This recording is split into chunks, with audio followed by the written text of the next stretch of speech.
Two Zinia blogs. Zinia ব্লগসের নতুন একটা ব্লগে তোমাদের সকলকে অনেক অনেক ওয়েলকাম। আশা করছি তোমরা সকলে ভালো আছো। রথের মেলায় প্রত্যেকেই অনেক অনেক ঘুরছো। আর এই এখন সকাল 9:45 থেকে একটা নতুন ব্লগ আমি আরম্ভ করলাম। আজকের ব্লগটা ঠিক কতটা ইন্টারেস্টিং হবে সেটা শেষ অবধি দেখলে তবেই কিন্তু বুঝতে পারবে। তো চলো আজকের ব্লগটা শুরু করা যাক।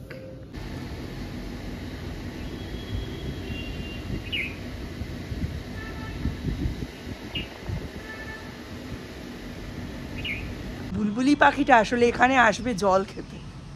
আমি জল দিয়েছি টবে, ওদের কাছে এটা একটা সাইন।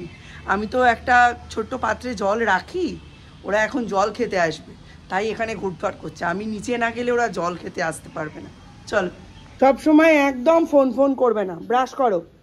আমি খুব রেগে যাই। একদম রাইট হ্যান্ডে প্রপারলি ব্রাশ ধরে ব্রাশ করো। আচ্ছা লালে না, এটা লাল, এটা ঝাল নয়, এটা ভালো। বেজে দেখো।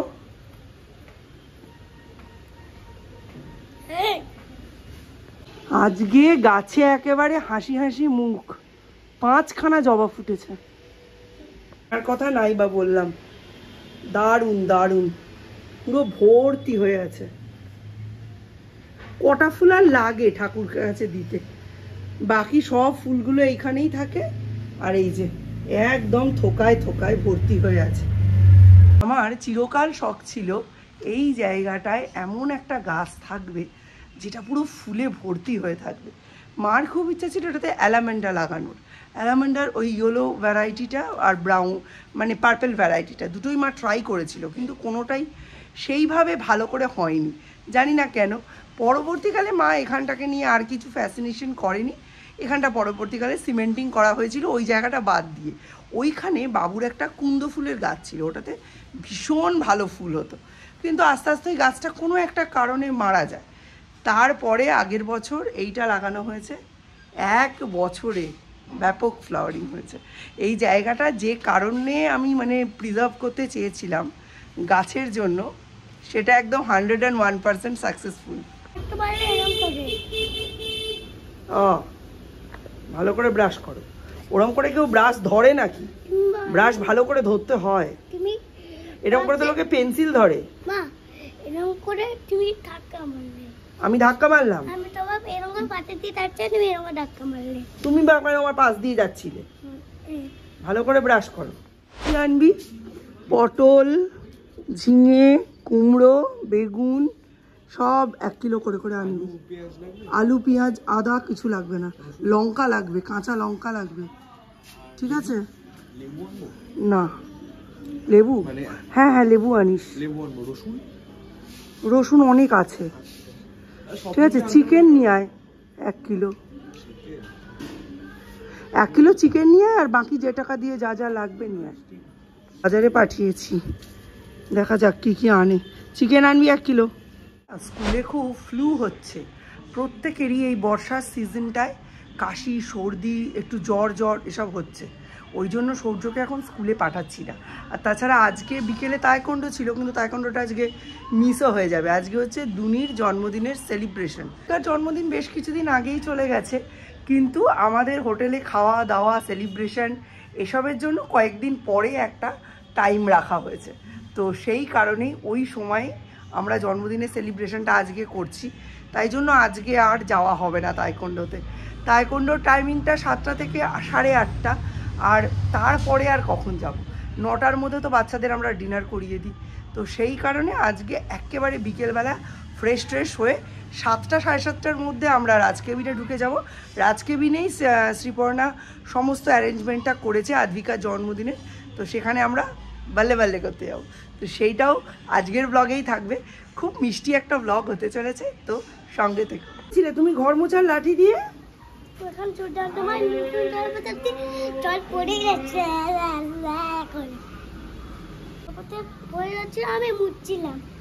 লাঠি দিয়ে আমায় হেল্প করছো? Good boy. এটা জলের বোতলের মুখ খুলে জলের বোতলটা উল্টে গেছে, জল পড়ে যাচ্ছে। সূর্য এখন লাঠি দিয়ে জলের বোতলের থেকে যে জল পড়েছে সেটা মপটা দিয়ে মুছছে। আর এখানে সৌম্য বাজার করে নিয়ে চলে এসছে। চলো তোমাদের দেখাই আজকে কি কি আনলো। বাজারগুলো সব ধোবো, ধুয়ে আজকে হালকা পাতলা কিছু রান্না করব, দেখা যাক কি করি। কি ভারী, দেখি কি এনেছে। সবজি আনতে বলেছিলাম।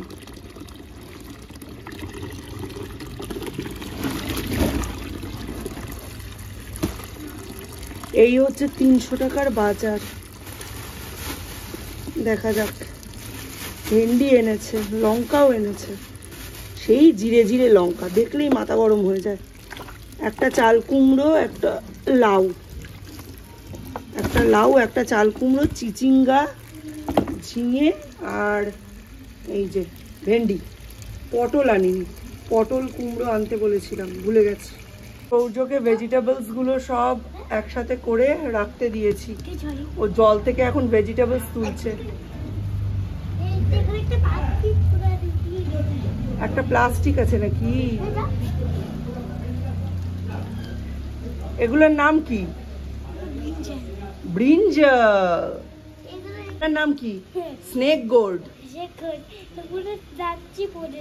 এটা স্নেকের মতো। কটা লেমন এনেছে? কটা? 1 2 3 4 5 6। ঠিক করে কাউন্ট করো। 1 2 3 4 5। তাহলে কটা লেমন এনেছে দাদা? 1 2 3 5। আজকে 1 কিলো চিকেনও এনেছে, বাট আজকে চিকেন করলে মানে ওইদের 2 ভাইয়ের জন্যই করব, তো ওই জন্য বাকি চিকেনটা ঢুকিয়ে রেখে দিলাম ফ্রিজের মধ্যে। আর আজকে রান্নাবান্না একটু না ঝামেলাদারি আছে সত্যি কথা বলতে, কারণ 2 ভাইয়ের, বড়টার 2 বেলা, ছোটোটার 1 বেলার জন্য চিকেন, ঠিক আছে। আর মিস্টার বিশ্বাসের জন্য ইলিশ মাছ 2 পিস রান্না করব। আমার আজকে যে ব্যাপারটা সেটা যদি তোমাদের বলতে যাই তোমরা হাসতে আরম্ভ করবে। আজকে আমার নিমন্ত্রণ সৌর্যর সঙ্গে, তো স্বাভাবিক 7টা থেকে 8টা নাগাদ আবার খাওয়া শুরু হবে। আর ইউজুয়ালি ওই সময়টা থাকে আমার ফাস্টিং পিরিয়ড। তো আমি কি করেছি, কালকে সেকেন্ড হাফটা মানে বিকেলবেলার অংশটা আমি কোনো রকম ফাস্টিং করিনি। লাস্ট আমি খাওয়া দাওয়া শেষ করেছি কাল রাত্রির 12টায়। আর আজকে একেবারে সন্ধে 8টা অবধি আমার ফাস্টিং, মানে কালকে রাত 12টা থেকে সন্ধে 8টা অবধি আমার ফাস্টিং। একেবারে 8টা নাগাদ বা 7টা নাগাদ যখনই হোক আমি ফাস্টিংটা ব্রেক করব, করে জন্মদিনের পার্টিটা আমি মিস করব না, আমি মানে পার্টিসিপেট করব। তো এই জন্যেই ফাস্টিংটাকে যখন করতে হয় তখন এইভাবেই রেগুলেট করে নিতে হয়, আমি এটাই করছি। সৌম্যকে বলতে ভুলে গেছি, সৌম্য লাউ এনে ফেলেছে, তাই আগের লাউটা দিয়ে আজকে লাউ চিংড়ি বানাবো। এখন নুন হলুদ দিয়ে একটু ভাপাতে বসাচ্ছি। লাউটা না আমার কাছে থেকে থেকে বুড়ো হয়ে গেছে, তো আজকে সেটাই দিতে যাচ্ছি। যদিও এখন বেড়াতে যাওয়া, ঘুরতে যাওয়া সৌর্যের অনেক কমে গেছে, সেই জন্য চলো রেখে দিয়ে আসি একটু। তবু যদি কোথাও যাওয়ার মুড হয়, আসল ব্যাপারটা হচ্ছে ফোনের অ্যাডিকশানটা এত বেড়েছিল যে কোথাও যাচ্ছিল না। ইদানিং তো বাড়িতে ফোন দিই না, তাই পিসির কাছে এসে পিসির ফোনটা দেখে, ওই জন্য। চলো বেরিয়ে পড়েছি। এখন ফাস্টিংয়ের 12 ঘন্টা কমপ্লিট হয়ে গেছে। আর 6 থেকে 8 ঘন্টা মতো থাকতে পারবো, ঠিক আছে। তাই জন্যেই এখন খুব একটা বেশি বেরোচ্ছি না। আর স্কুলের ফ্লু প্লাস আরও জিনিস, ফাস্টিং, এইসব বিভিন্ন কারণেই সৌর্যকে স্কুলেও পাঠাচ্ছি না। একটু শরীরটা ধকলটা বয়ে নিক, তারপর রান্নাবান্না পুরোটাই বাকি, তবে প্রিপারেশন করে বেরিয়েছি।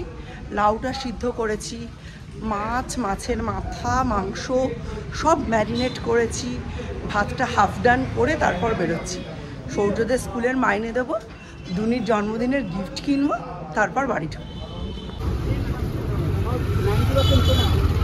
স্কুলের সামনে পৌঁছে গেছি, এই যে গিফটও কেনা হয়ে গেছে।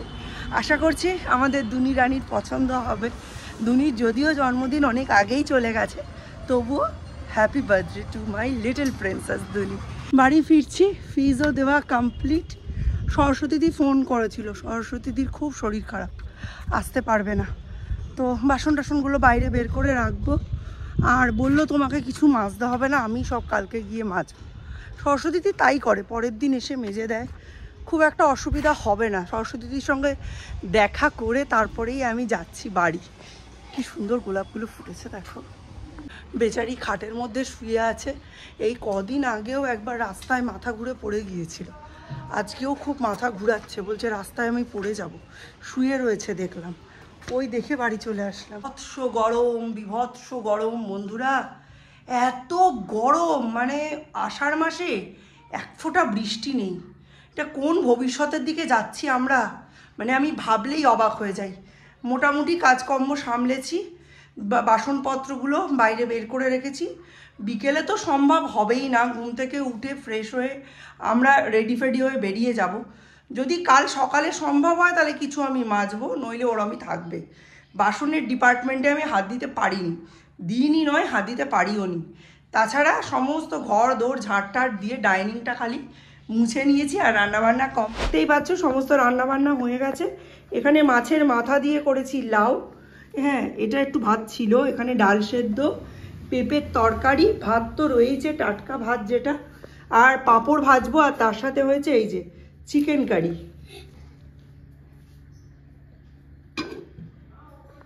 বড় কর্তা মানে একদম সন্তুষ্ট হয়ে গেলেও ছোট কর্তা ভাজাভুজি ছাড়া একদমই সন্তুষ্ট হন না। এই যে ব্যাট পাঁপড় ভাজছি, তারপর খাওয়াবো। আমার পা পুরো ভেঙে আসছে, আবার সর্ষের তেলের একটা প্যাকেট খুলতে হলো জানো। ভেবেছিলাম না খুলে চালিয়ে দেবো, মানে আজকের দিনটা তাহলে অফ হয়ে যাবে, 12 তারিখ থেকে খুলবো, 5 তারিখে এই প্যাকেটটা কেটেছি। আর এই দেখো, এই ছেলে আমার খরচ করিয়েই ছাড়লো। ওকে নিয়ে আমি রেডি হয়ে গেছি, এবার যাচ্ছি দুনির বার্থডে। বাবা, এ তো হিরো, এ তো হিরো লাগছে। কার হ্যাপি বার্থডে? দুনির হ্যাপি বার্থডে। ঠিক বেরোতে যাব সেই সময় হুড়মুড় করে বৃষ্টি। যাই হোক, ছাতা রেনকোট সব কিছু নিয়ে পৌঁছলাম দুনির জন্মদিনের পার্টিতে। মোটামুটি সকলেই এসে গিয়েছিল, ওই শ্রাবণী আর জয়ন্তী বাদে। তারপর প্রথমে শ্রাবণী ঢুকলো সৃজনকে নিয়ে, তারপর ঢুকলো জয়ন্তী। নৈহাটিতে রাজকেবিনে ছিল ভেন্যুটা, যেখানে দুনির বার্থডে পার্টিটা দুনির মা মানে শ্রীপর্ণা সেলিব্রেট করতার জন্য এসেছিল। প্রত্যেকটা বাচ্চা প্রচণ্ড এনজয় করেছে। বাচ্চারা এমনিতেই বেলুন পেলে একটু মিউজিক পেলে খুব এনজয় করে, আর বাচ্চাগুলোর মধ্যে যেহেতু মেজরিটি ছিল মেয়েরা, তারা প্রত্যেকেই প্রচণ্ড নাচ করেছিল গানের সঙ্গে। সৃজন আর সৃজাত দুজনে তো ডান্স করতে করতেই ঢুকলো।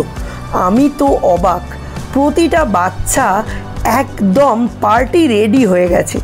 দুনি নাকি বেরোনোর আগে বলেছে আমায় অন্য নয় পার্টি ড্রেস পরিয়ে দাও। এবার দেখো বাচ্চাগুলো বার্থডে পার্টিতে কেমন এনজয় করছে।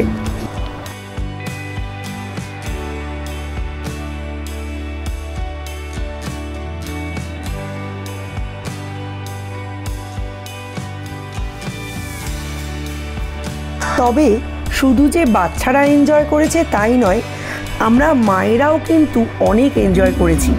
গানের সঙ্গে সঙ্গে প্রচুর নেচেছি। কেকটা ছিল সাংঘাতিক ডিলিশিয়াস। সরকার থেকে নিয়ে এসেছিল শ্রীপর্ণা, আমাদের পরে জানিয়েছে। কিন্তু এই কেকটার প্রতি শুধু যে বার্থডে গার্লের এত লোভ ছিল তা নয়, প্রত্যেকটা বাচ্চা কেকটাকে নিয়েছিল সাংঘাতিক ইন্টারেস্টেড। কেকটা কাটার আগেই বহুবার তাকে প্রাণহানির হাত থেকে আমরা বাঁচিয়েছি।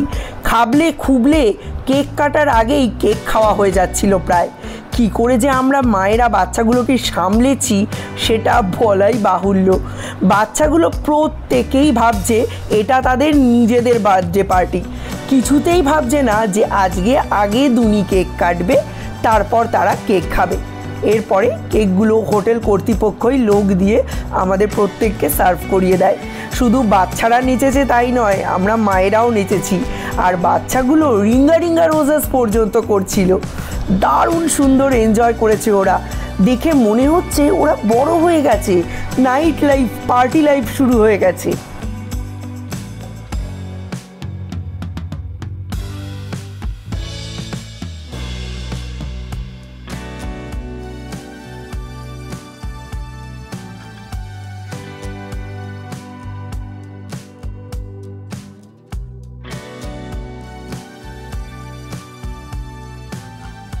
মোটামুটি কেক আর কোল্ড ড্রিঙ্কস খাওয়ার পরেই বাচ্চাদের ডিনার সার্ভ করে দেওয়া হয়। ওদের মিক্সড চাউমিন অর্ডার দেওয়া হয়েছিল, তো ওরা প্রত্যেকেই মিক্সড চাউমিন খেয়েছে। ম্যাক্সিমামকেই তাদের মায়েরা খাইয়ে দিয়েছে। সৌর্যকে শেষের দিকটায় আমায় একটু টাচ আপ দিতে হয়েছিল। দেখো দুনিও কিন্তু খুব সুন্দর নিজে নিজে খায়। এরা প্রত্যেকেই চোখের নিমেষে কেমন বড় হয়ে গেল। মায়েরা টুকটাক গল্প করতে করতে খাওয়া দাওয়া শুরু করে দিয়েছে। বাচ্চাদের লেফট ওভার খাওয়ার পর আমাদের মিক্সড ফ্রাইড রাইস আর চিলি চিকেন চলে এসছে। খাওয়া দাওয়ার পরেও ওদের বসিয়ে রাখা যাচ্ছে না। আমরা তো রীতিমতো আতঙ্কিত ছিলাম এবার বমি না করে দেয়। আর এখানে দুনি প্রত্যেকের হাতে দিচ্ছে রিটার্ন গিফট।